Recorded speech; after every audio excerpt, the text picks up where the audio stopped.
Jack Rocco, Dr. Jack, how are you? And I'm now great, Neil. we're ready to just dive deep. Part one was what what is low T? Why is it happening? Now the treatment. And the treatment is it gonna be at the Ultimate Men's Clinic? And kind of what's the next step for people that know they Right. have low T? Yeah. I mean, I think, the treatment of low testosterone, like I said, I think everyone can agree that, men's testosterone level is low. We've addressed that in our last episode. Um, but I think there are some concerns with treatment. Guys have a lot of concerns, and we talked about before that, the effects of it, the side effects, and the stigma of it is often misinterpreted.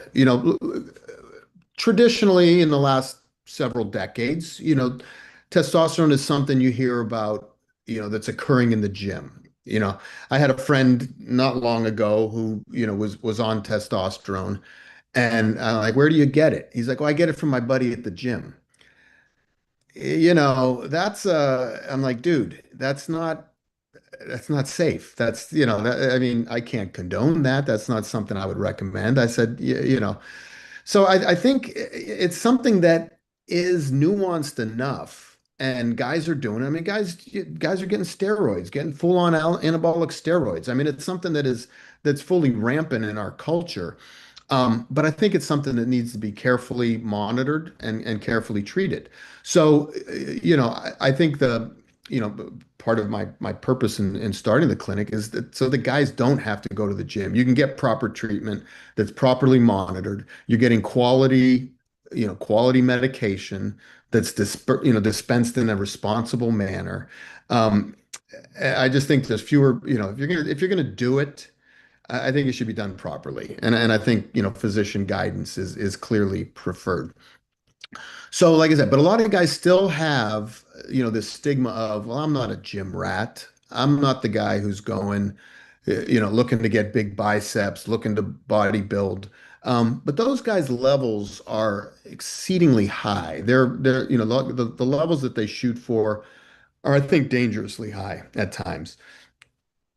Or they just keep taking it. They don't even monitor it. They're not getting blood work. There's a lot of potential complications from it. And even in the 80s, a lot of the Bobby Bonds and the McGuire, all those guys who were taking steroids and tests and all that stuff in the back, they were also taking multiple other combinations of medications, including illicit drugs. Let's face it, there was a lot of illicit drugs and improper use of steroids back in the day.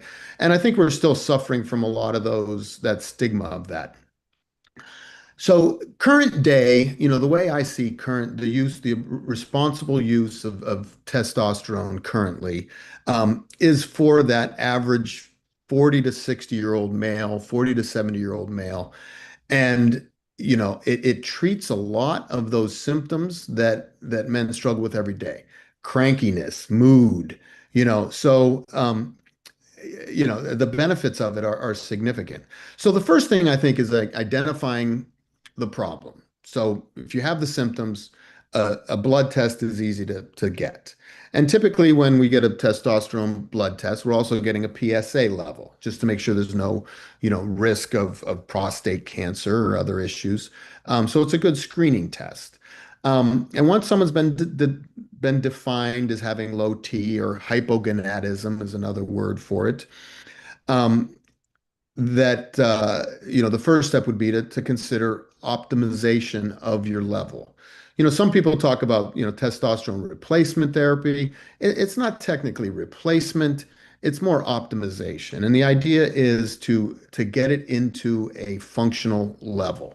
Because testosterone, like many other hormones, it's level dependent. So if your level is too low, it's not that you don't have it, you just need more. Your testicles aren't able to keep up with it. So, the range that I typically shoot for, like I said, is between 5 and 800.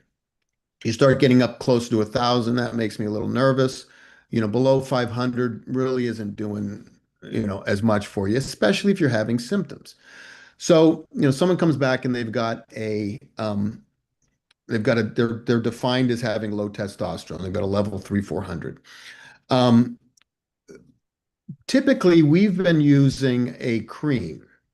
And there's different modes of replacement. A lot of guys are doing, needles. There's a couple different types of testosterone that is injectable.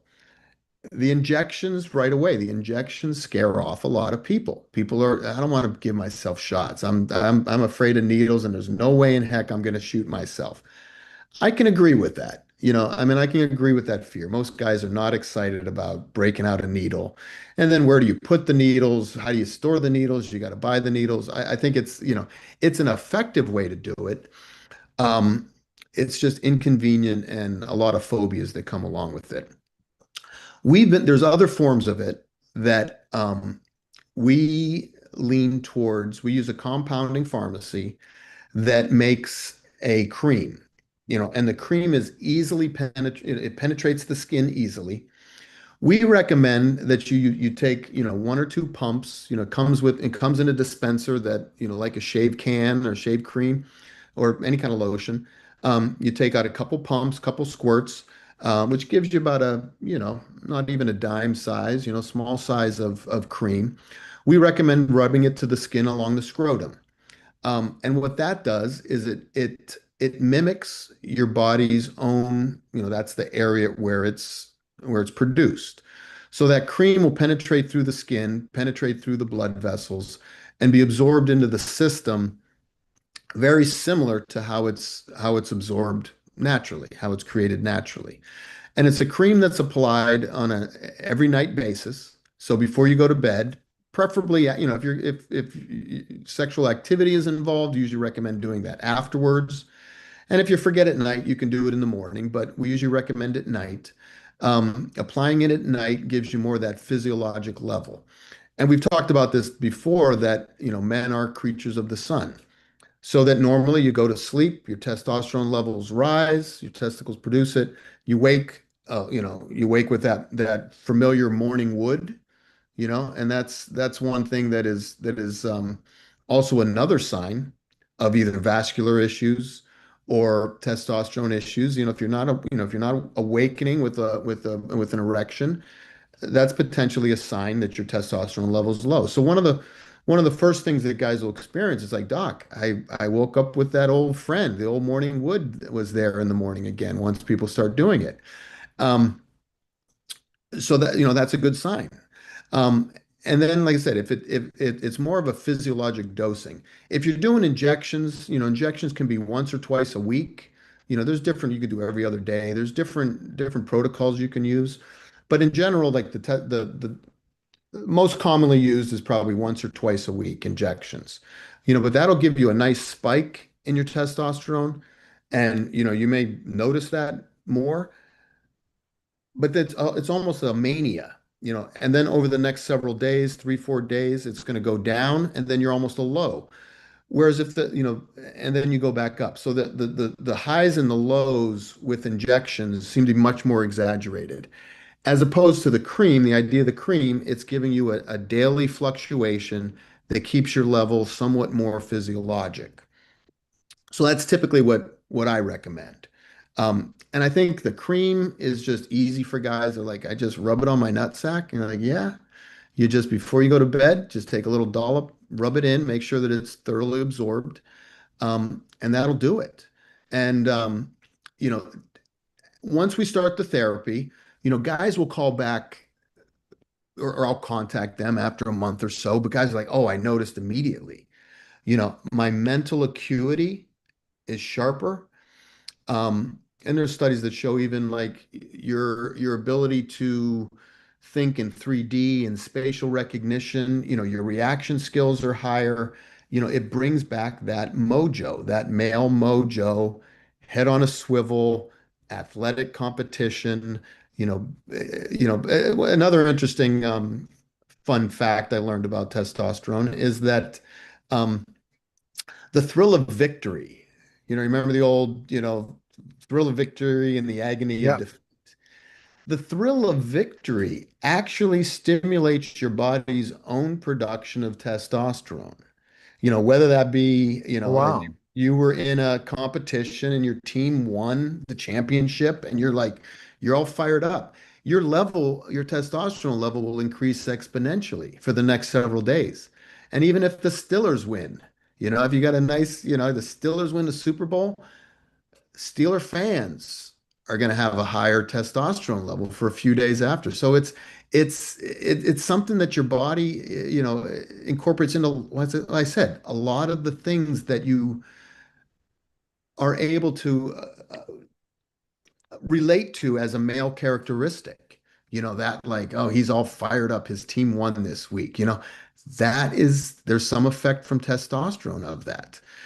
So um, I was saying like that, the guys will start to feel that spark, that Right. excitement, that joy of, the joy of living, that, you know, hey, I had a great day yesterday. I closed a deal. I've been working with this business and I had a nice sale. That thrill of being a man, that thrill of victory, is enhanced on Okay. testosterone. And guys will notice that right away. Guys will notice. I mean, it's not typically something that you associate with size, Right. but there is a little bit more um, circulation, Hmm. whatever it is. There's a little more girth, there's a little more structure there. And, some guys will also complain without testosterone, with someone with low T, they're like, I don't have feeling down in my penis. It's Right. just, I don't have a sensation down there. It's Hmm. numb. It just Yeah. feels numb. Well, it's not technically numb. If you hit it with a needle or pinch it, they will respond. So the sensation is normal. But there's some special sense of vitality, of interest, that testosterone will bring back that sense Mhm. of, yeah, I feel that it's there. It's not dead. It's not, I'm not losing it. Um, so that's something that the guys will complain, or what guys will report as being improvements. And then muscle mass and visceral fat. People will start to see, their fat because that male belly, that's a result of low T, especially the visceral fat, and that's dangerous. And cardiac fat. There's, you get fat around your cardiac. I mean, these are dangerous things. The visceral fat, testosterone reduces that, and guys will start to notice. I mean, I've personally been on it, and I mean, I have less of a gut now than I did 10 years ago, you know, um, but also muscle mass, and if you work out, which I would recommend. I mean, this doesn't replace all the healthy things that you should be doing. It's not designed to It's help just with, another tool. right. I mean, It's so, that, you and that's and it. that's So and how that's do what I we love about find out? Yeah. it. Yeah. Yeah, that's what I Sorry. love about incorporating all these issues. It's like, we're going to give you advice on your diet. We're going to give you advice on Right. exercise. We're gonna give you advice on testosterone. We're going to talk about your mental health. All these issues, it comes together. That's the holistic approach to it. And we're seeing great results. And guys are saying, yeah, it's better in the bedroom. It's better in the gym. It's better in the sales room, in the boardroom. Right. And it's one of those things that you're not going to know until you try. Exactly. If you know, you know. What's that? Yeah. Why? You know. If you know, you know. So So best place people can go is the ultimate men's clinic.com. You're in New Bedford, Massachusetts, but ultimately people can travel anywhere to go come see you. yeah, and I've got multiple licenses. We can it can be shipped from the pharmacy. It's a lot of these companies. So telephonic visits are certainly something we can do as well. And I see no reason not to give it a try. Anyone who's feeling that the doldrums of middle age and life and whatnot, it's worth a try. It beats antidepressants, I'll tell you that. And at least it's a reasonable place to start. All right. Appreciate it, Dr. Jack. Thank you, Neil. Always a All right. privilege. That was a special simulcast of the Neil Haley Show in the Ultimate Men's Clinic, guys. Movement. I always want to say clinic.